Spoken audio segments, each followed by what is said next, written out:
இது தொடர்பாக செய்தியாளர்களிடம் பேசிய அவர், புதுச்சேரிக்கு 5 ஆண்டுகளுக்கு பிறகு பிரதமர் மோடி வருகிறார்.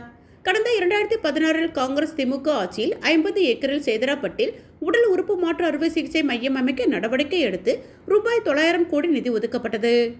ஆனால் என்ஆர் காங்கிரஸ் பாஜக அரசு பொறுப்பேற்ற பிறகு தேவையில்லை என்று ரத்து செய்துவிட்டனர். தற்போது 5 ஆண்டுகளுக்கு பிறகு பிரதமர் அடிக்கல் நாட்ட வருகிறார். அதேபோல் உலக தரம் வாய்ந்த நீச்சல் குளம், ஸ்டேடியத்தில் செயற்கை ஓடுதளம் ஆகியவை எங்கள் ஆட்சியில் செயல்படுத்தி கொண்டு வந்த திட்டங்களை தற்போது பிரதமர் திறந்து வைக்கிறார். இது புதிய திட்டமல்ல, இது எங்களின் சாதனை. பாஜக என்ஆர் காங்கிரஸ் எங்கள் சாதனை என பொய் சொல்லக்கூடாது என்றார். தேர்தல் சமயத்தில் அறிவிப்புகளை பிரதமர் மோடி அறிவித்து கிடப்பில் போடுவது வழக்கம்.